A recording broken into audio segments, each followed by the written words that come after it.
She weren't allowed nobody in there. They've just said he had to get a court order for this doctor to go see her. She told Patrick that she loved him very much. She was unable to express a lot of emotion, but she expressed love for him. And she had said that she heard a male voice ordering her, telling her that she didn't have any choice, but she had to kill her children and then kill herself. Now, Doctor. Thank you, Paula. Thank you. Lucy, thank you.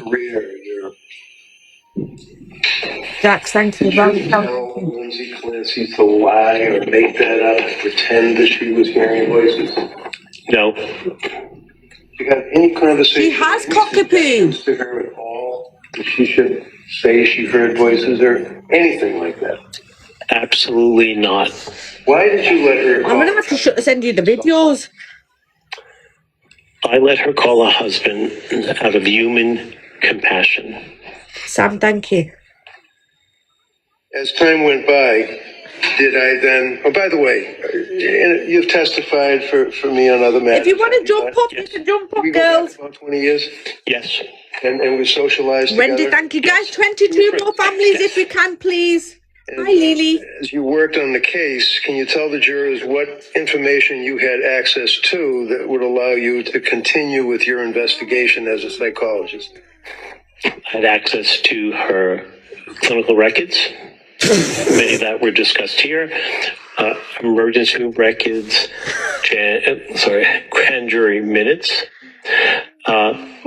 With the longitudinal nature of my evaluation, I had records from Brigham and Women's, South Shore, Spalding Hospital, and most recently, Tewksbury Hospital, which go back to, I believe, March 27th or so, 2023 till today. How many times have you seen Lindsay since that day in January of 24? So I've met with 2023. I've met with Ms. Clancy over 45 times since then, and that was at the writing and the issuance of my report to Attorney Reddington. That was in the middle of June, and I've seen Ms. Clancy since then 20 times probably, or 15, inclusive of being in this courtroom and sometimes meeting with her in the holding unit. And you've had occasion to visit with her in Tewksbury Hospital many of those times, right? Yes. And you've had occasion to visit with her in the lockup to this courthouse, correct? Yes. And from Attorney Reddy. Right, this is the last part. This clearly states that Lindsay was let down by the mental health department. Did you see him with the big board showing the text? When he said, the judge said to him, do you have a copy? He goes, oh yes, I have a copy. her present state of mind is always an interest to you, is that correct? Yes. And in addition to all of the police reports, grand jury minutes, photographs, and things that you've described for us, sir, have you also had occasion to review all of the medical records without going through every one of them, dealing with Jennifer Tufts, Gelada, drugs that were prescribed to her, etc.? Yes. Were you able to take a family history and a school history from Lindsay? Yes. Were you able to take a medical history from Lindsay? Yes. Were you concerned about her status as a woman who had recently had a child, Callan, in the spring of 2022? Yes. And what time frame was it that you were focusing on for purposes of your evaluation as to her mental state after having Callan, when she was postpartum? The time frame started in roughly September on my head 2022 through January 2023. And during that period of time, you were aware that she had certain symptomology. Again, we could go through every single one of them, or we can just say, yes, she did express that she had symptomology. Here is her the evidence up to this point. Yes, many times, and to other people. Did she see doctors? Yes. Yes, after the event, not prior to it. It was never mentioned and nobody said it. Yes. Hold on, I was just reading that was coming up. Yes, after the event, no prior to, it was never mentioned and nobody said it was. Yes. Yeah. Was it after the actual event happened she said she heard it, or was it prior?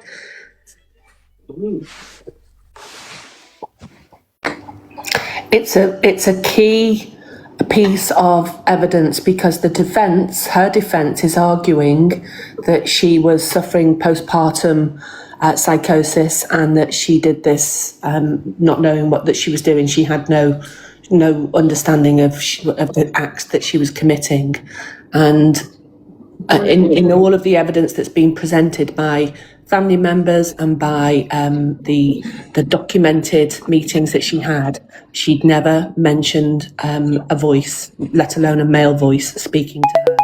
That's what they've testified to.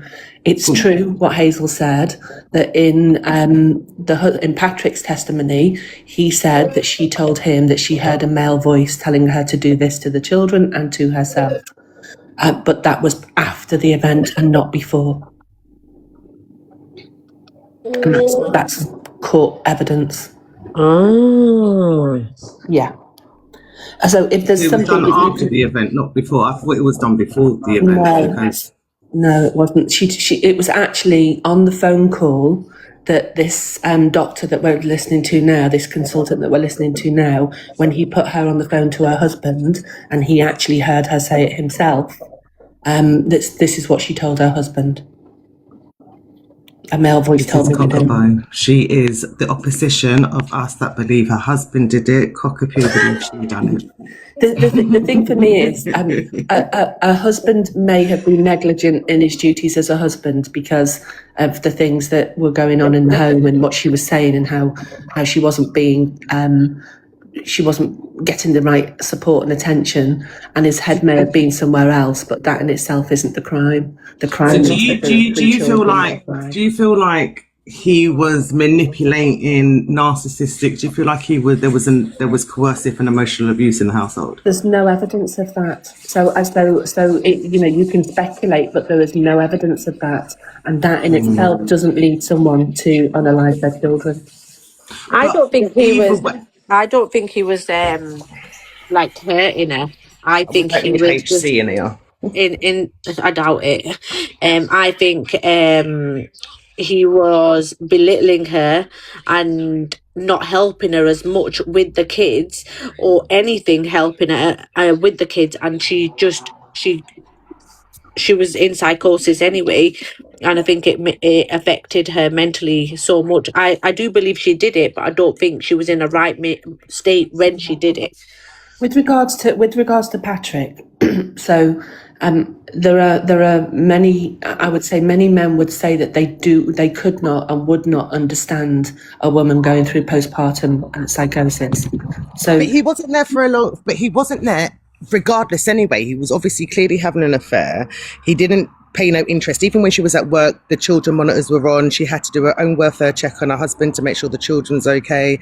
So, and this is not the first time that she's had some sort of depression, what we found out yesterday. This has gone back from when she was studying. She's always suffered from her mental health. Yeah, she definitely, and I can see all of that. And yes, I listened to the testimony of her friend when she was on duty and the child was crying and she couldn't get her husband to wake up. And that would be concerning. And she went to the next step of asking for a welfare check, and that's probably all part of her mental health and the state that she was in, and also maybe feeling like her husband wasn't as present. So this wasn't with the baby that she had.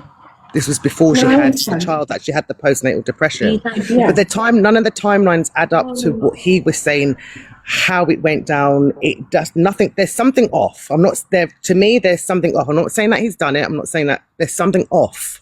Well, It doesn't feel right. you can say what you want, but her defence isn't saying that he did it. Her defence is saying that she did it, and that's been fully because they have to, because he's suing that he's right. They have to do it this way in order to, because no one was charged. She didn't plead guilty. She never turned around and said, I did it. That she's never actually pleaded guilty. He's suing for negligence.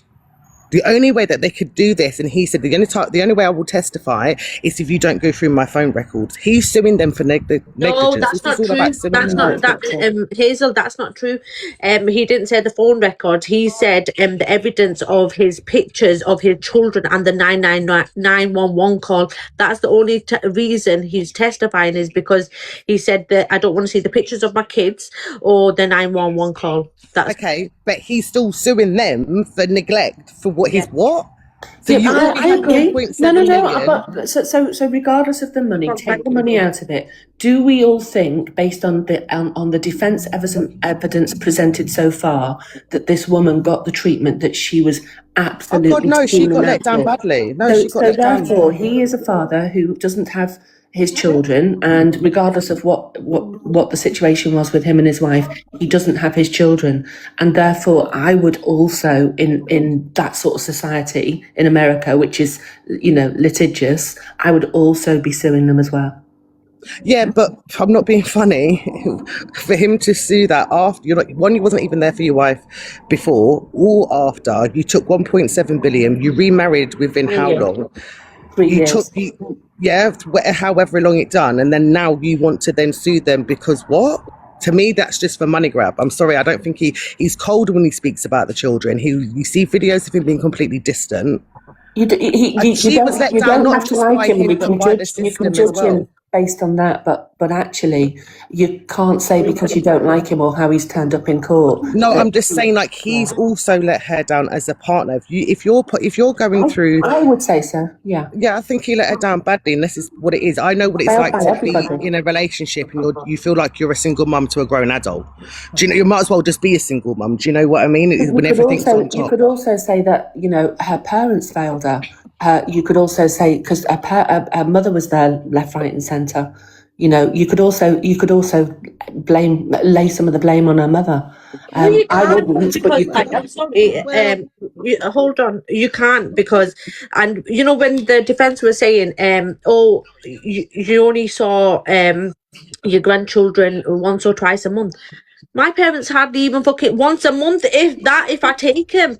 Do you know what I mean? My mum hasn't been around for 20 years. But this is what I mean. Like, not everyone wants their families to take the kids out. Like when there was like, oh, she wouldn't let you take your grandkids out. I wouldn't let my fucking. No, I don't. I'm not talking about whether she was there, to do childcare. I'm talking about the fact that she was clearly talking to her mum about how unwell she felt, and her mum was aware of how unwell she felt. She wasn't aware of the details of the voices in the head because she didn't speak to anybody about that, and she was keeping that contained because she was frightened, wasn't she?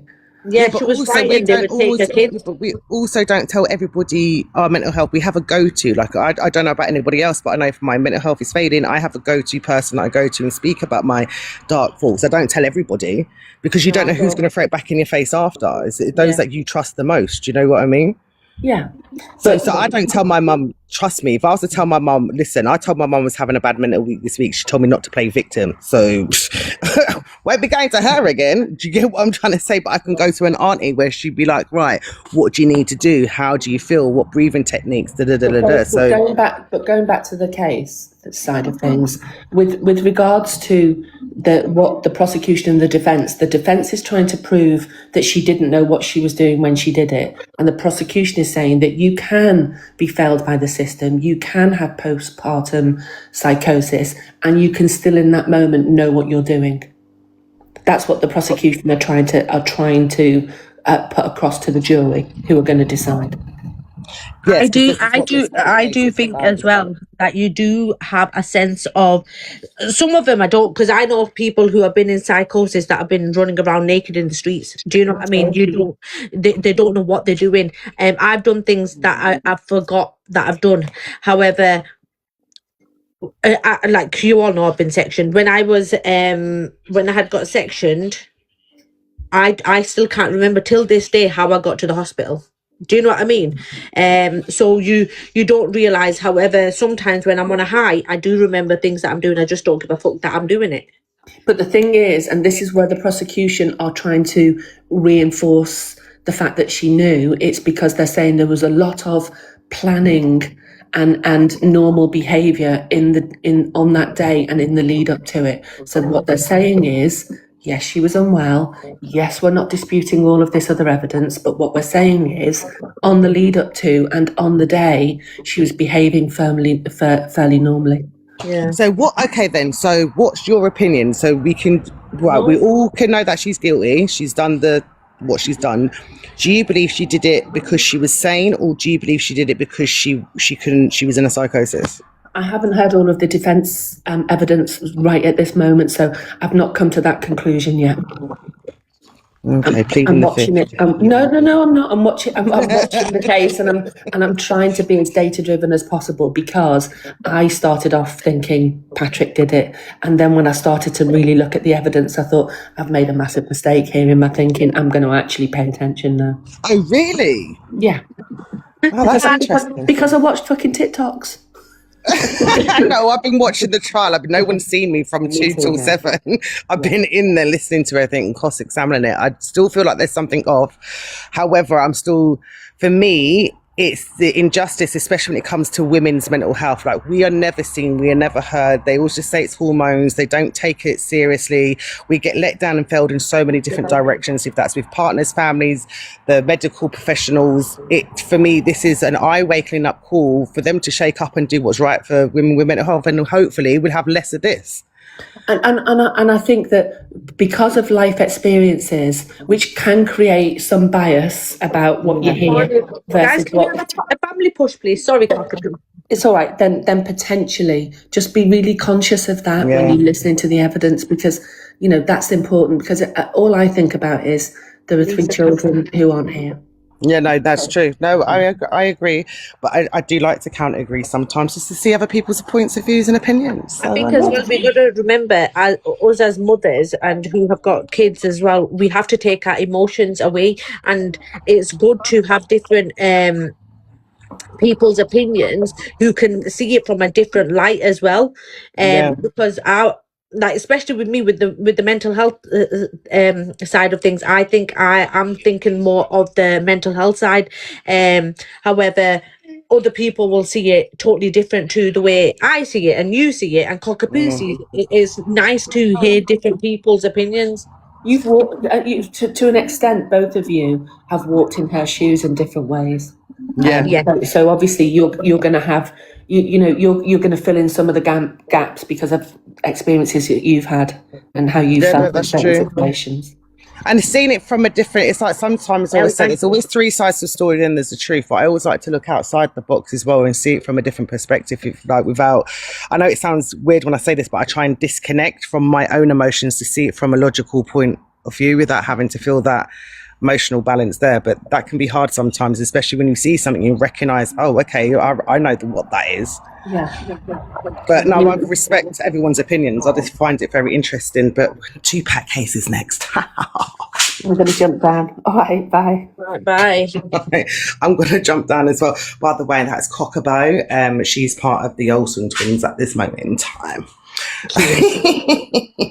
Right, love ya. Ta-ra, Top Girl.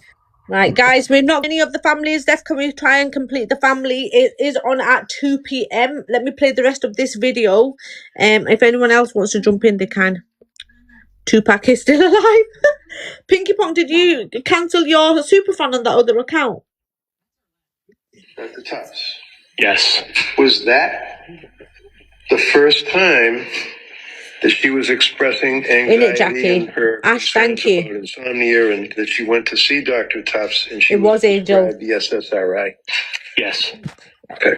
You need to be super fan on this one, Pinky Punk. This is my main account. July, June, August of 2022. What was her mood at that point?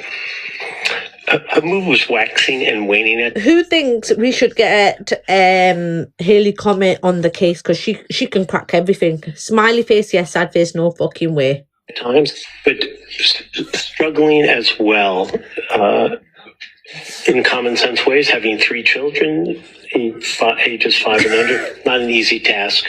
So in the fall of 2022, when she went to see Dr. Tufts, that's when she was prescribed the first SSRI. Zoloft, yes. And that would, and again, when she had the second baby, that would be Dawson. Yes. Did she have? Let me go on Haley Comet. I bet you've made a video anyway. Hold on. Let's go on Haley Comet. Haley Comet. If I voted Brian Anderson's situation. Right, hold on. Let's see. Where is she? Reddington isn't trying to prove her innocent. Lindsay called for a welfare check on Patrick. Lindsay Clancy. Oh my God, how many fucking videos has she made already? How many times does she want to get paid off other people's deaths? Again!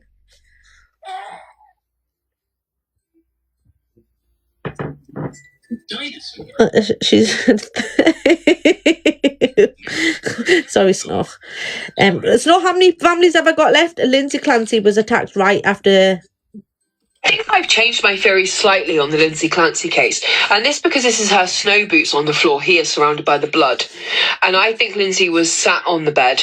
She'd probably already been drugged. She wasn't in a good place when her throat was cut from behind, because 18, you can see where the blood is here. Also her arms would have been cut here. Thank you, because the blood is all around her snow boots, so she would have had to have Claire, at least sustained those injuries quite soon after coming in, after playing with the children in the snow where they were building the snowman. That's the only thing that makes sense, because otherwise you're expecting us to believe that Lindsay came into the house with snow all over her snow boots and then was moving throughout the house discussing dinner and everything else. I believe at around 4:15, when Lindsay last sent those photos to her mum and to Patrick, and he responded saying, "You're such a good mum," would have been the last time that Lindsay physically had her phone in her hand. And after that, the phone was taken from her. She was already injured.